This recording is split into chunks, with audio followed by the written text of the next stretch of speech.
Honor, the witness has indicated from the beginning that she did not want to testify. When I met with her late last year with Chief Investigator Randolph with our office, we spoke, and she emphatically indicated she did not want to be involved. We told her that we had to, this is what we have to do. She indicated that Mr. Anderson, who is her child's father, was the way that she said initially, she started off with, I blocked everything out from then. I blocked everything out. And I said, okay, let me just start off with the fact that I'm sorry that all of this has happened to you. And then she said, I've been in a bad place. I went to prison. I learned my mother was sick, terminally ill while I was in prison. The year after I was released from prison, my mother died the day after my birthday. And there have been times when I didn't want to go on, but I have these 3 boys, so I have to go on. We talked about herself, her family. She indicated that when I spoke with her and said, let me just say, I asked her whether anyone ever contacted her following the 2013 robbery by the defendant Williams and Mr. Murphy. She said no one had ever spoken with her, that we were the first ones that spoke with her about that. She said, I said to her, well, I suppose, and I was remembering differently than what the report read. I said, I suppose that's because the officer said that they called you and apologized and gave you your stuff back. She said, what officer said that? When did they give me my stuff back? I said, this is what I think I remember from the report. We had it seemed amicable kind of interaction. She agreed to meet with us again as time went on, if we needed to, when we needed to. Later, as it grew closer to the time that she needed to appear in court, she came here for court.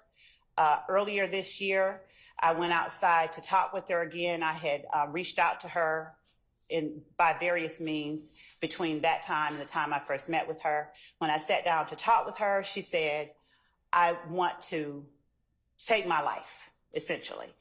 And I asked her, what had happened, why? She said, you're making me feel that way. So I left.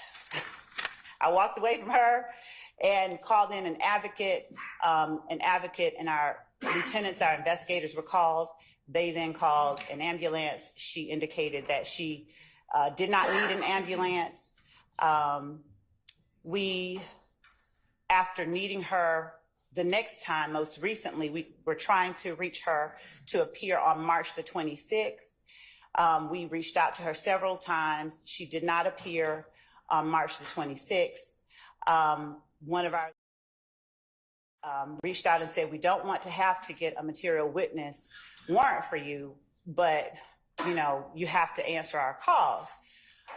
We then came to, we secured a material witness warrant. In the meantime, after that had been secured, she texted our office and said that she was in the hospital, but we had eyes on her home. Her car didn't leave the driveway. So officers went into her home, went to her home and executed a material witness warrant for her arrest on yesterday. She was taken into custody yesterday. She was not happy.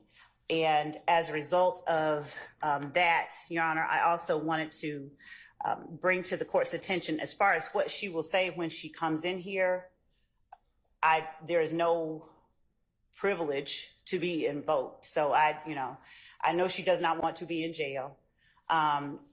She has made, I'll call them savory comments as to what can be done to her. She's not a fan of our office, and that's where we are. Additionally, Your Honor, as a result of all of those facts, I wanted to just point out, I don't know if she's going to be cooperative. I don't know if she's going to be hostile, but I've printed out for the court's consideration and copies for counsel of questions. I may have to ask her questions that are closed-ended. They will be maybe one-word answers or closed-ended questions. Let me just comment for the record that we had a 1 o'clock start today. None of it was provided to us this morning or yesterday. So, I mean, it's pretty disingenuous to come in and start, hey, I'm speaking, to start citing cases and saying I can ask these questions after the state arrested somebody yesterday and holds them in jail, number one. Number two, everything that I heard that was stated to the state is Brady material. The person's mental state, what she said, the statement that was given, none of which we were given that I know of. So and number three, I do object to the public not being able to see this witness under the authorities that we have already provided to the court and argued previously.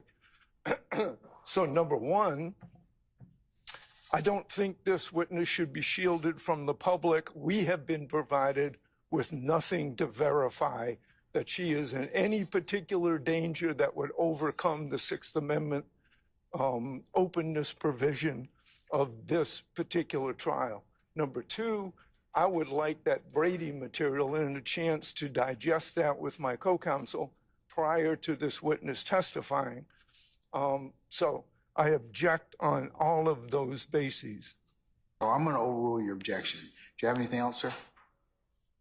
All right, well, for the record, I have not heard one factual basis, not one, not a scintilla of evidence or a proffer that this person has been threatened or is in danger in any way that would overcome Mr. Nichols and all these gentlemen's Sixth Amendment rights. Okay, sir. Thank you. Anything else? Two, impeachment evidence is Brady. Someone who says, I don't remember something now, that's impeachment. A person who— Did you seek to interview the witness? You've had the witness's availability for almost 3 months. So you could have gone and interviewed the witness and gotten this particular evidence yourself. That has nothing to do with whether the state has an obligation, a constitutional obligation, to provide everybody with exculpatory impeachment or giglio material under the United States Constitution, under the Constitution of the state of Georgia. And the fact that they interviewed them, this person, and that material is useful for impeachment, that is and falls under Brady. And so we're entitled to it. And we're entitled to it before the 1 o'clock when the witness is about to get on the stand in a jail uniform